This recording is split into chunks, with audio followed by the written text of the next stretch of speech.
Here we go. So thanks for joining us tonight. I have a special guest with us for period yoga. So this is Kate from FunkIt Wellness. And so I'm going to let her start the class with her discussion about the phases of our cycle and introduce herself and tell us what we can do throughout our cycle to make our periods feel more comfortable and all sorts of good stuff. So Kate, would you like to go ahead and introduce yourself?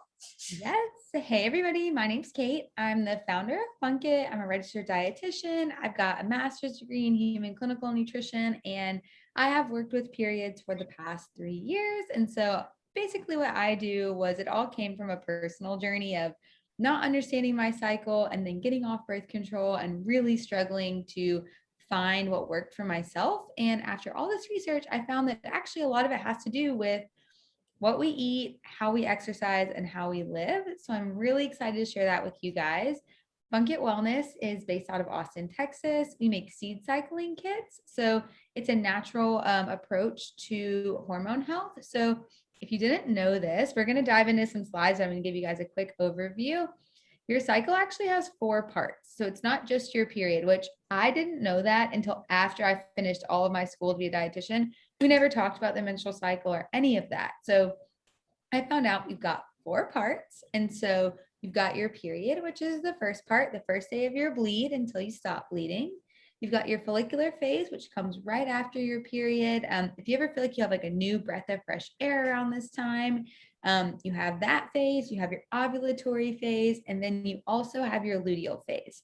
So with all of these phases, and we're going to learn about how and what's shifting in a minute, but I just want to give you a brief overview. You have these 4 phases and your hormones are changing almost every single day. So if one day something feels really good to you in yoga or in life or at work, and then the next day it doesn't, you're actually different than you were the day before. And so what seed cycling does, and what I found is really important, is making sure we're shifting our nutrition and our lifestyle with our cycles when we can. And that can sound a little bit overwhelming, and I have definitely been there, but it doesn't have to be. And today we're going to make it really fun and be able to show you guys all of kind of behind the scenes of what's going on in your body. Does anyone have any questions before we get started? You can put them in the chat. Yeah. So if you have any questions throughout, you can put them in the chat, or feel free to chat and tell us what phase of your cycle you're in. I'm in my follicular phase and I ovulate in about 2 days. So this is like the perfect time for me to be talking to people, and I'll tell you guys all about that. And I'm going to share my screen now.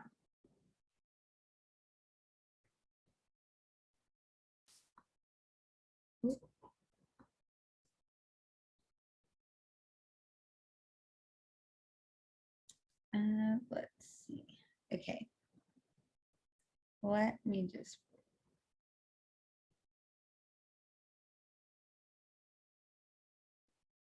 Okay, so today we're going to be talking all about how diet, lifestyle, and food are connected to our cycles and learning about what actually goes on in our cycles.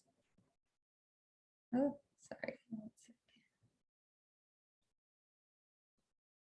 Okay, so like I said, we have a couple different phases in our cycle. This is a typo. You have your period, you have your follicular phase, your ovulatory phase, and your luteal phase. So nurture and radiate are going to refer back to those seeds we talked about.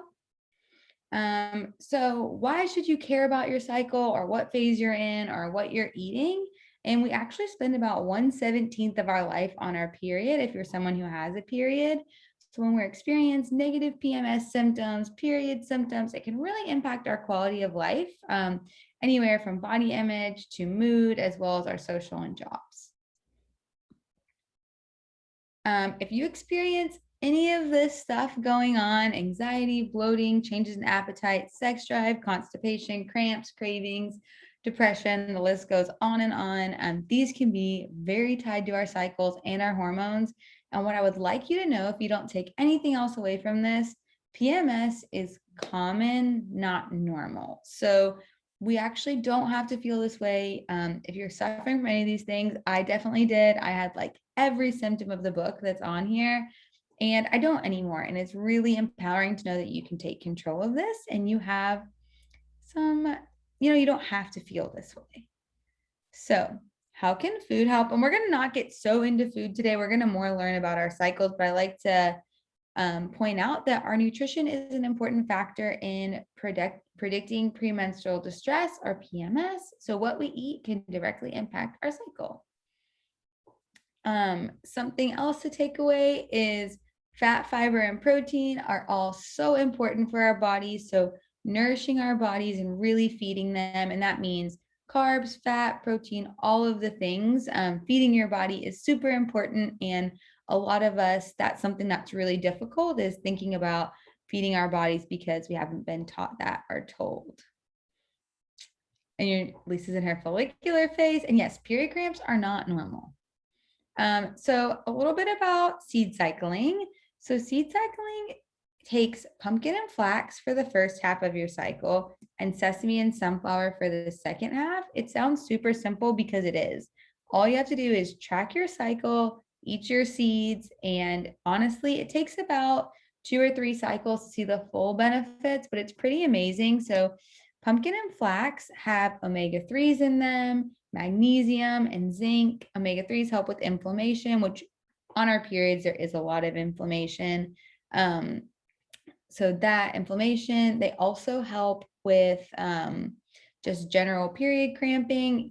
Zinc is really important for egg quality. Magnesium is amazing for supporting our moods. And then if you go into the sesame and sunflower, it's crazy because we actually need more nutrients in our luteal phase, or that second half. Have you ever found you get really hungry about midway through your cycle? It's actually because you're burning more calories to produce progesterone.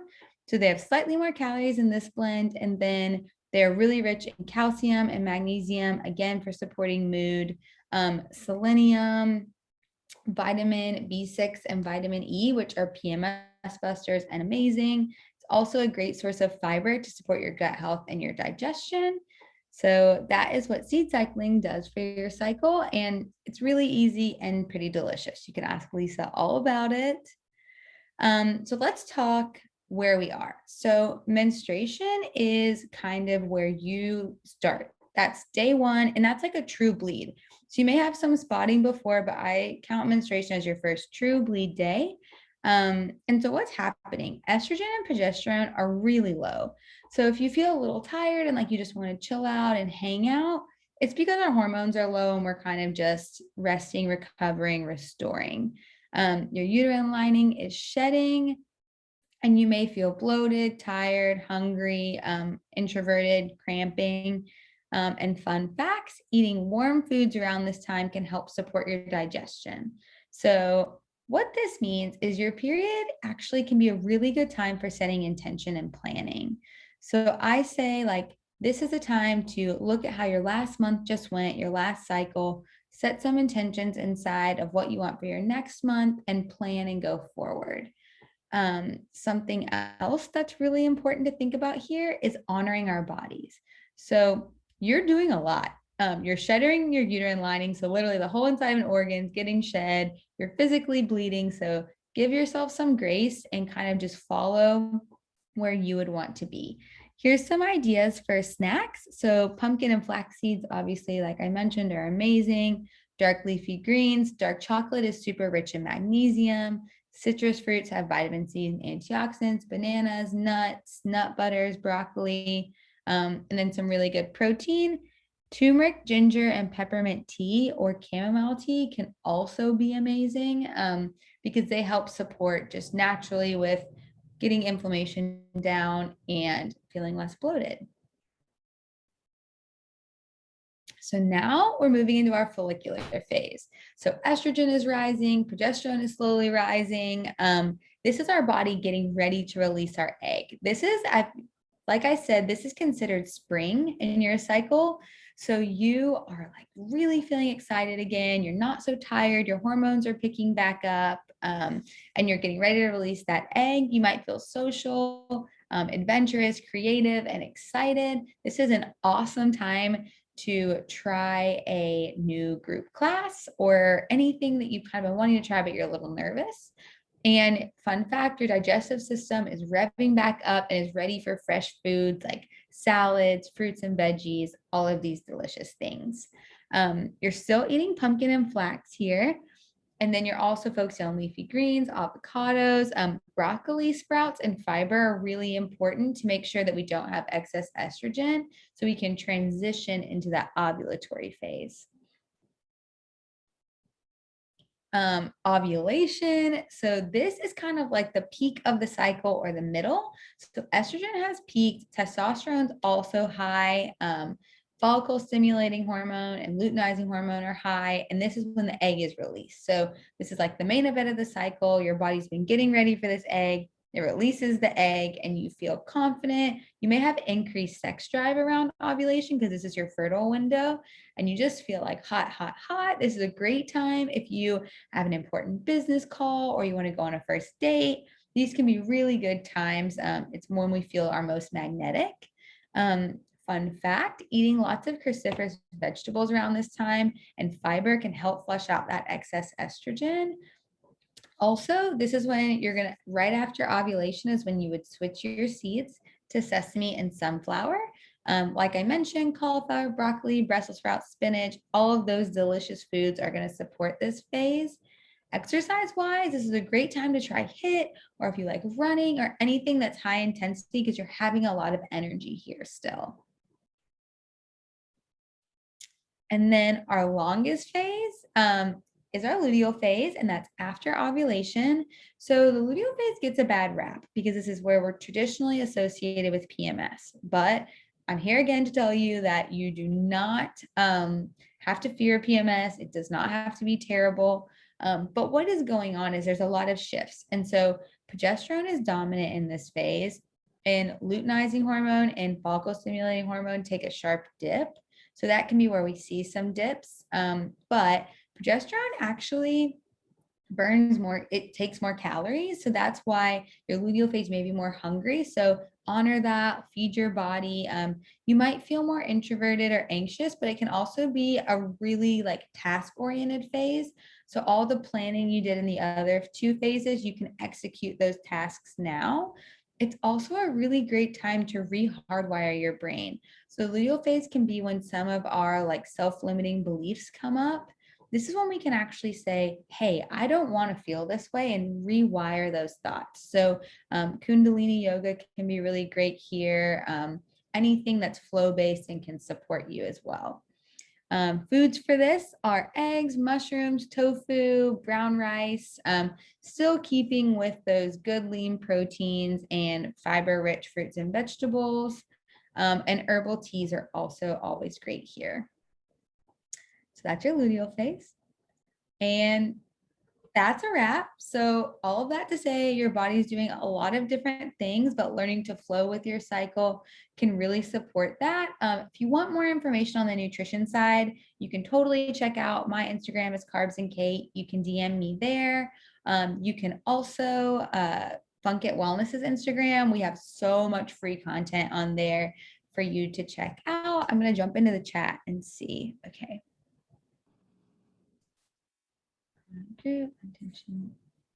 Oh yeah. So I would say like my biggest intention with this next cycle I'm about to go into is I'm just really focusing on like finding joy in all the little things in our day versus like getting bogged down by the mundane. I love seeing everyone's luteal phase intentions. Okay, I love that. Yeah, the luteal phase was really, really hard for me for a long time. I'm gonna stop sharing my screen so you can see my face. Let's see. The luteal phase was really hard for me for a long time because I just didn't know that that's how my body was supposed to, like I was supposed to be redoing all of these things and relearning all of these pathways. So I hope that was helpful. It was a lot of information in a short time. Oh yeah, Emily, hello. Yeah, if you want good recipes, I've said my page is not the one for that, but if you want good recipes, oh wait, is this a different Emily? Oh, this is a different Emily. I'll have to share my Emily. We a have different all Emily. Got a lot of Emily's. I'll have to share the other Emily's recipes.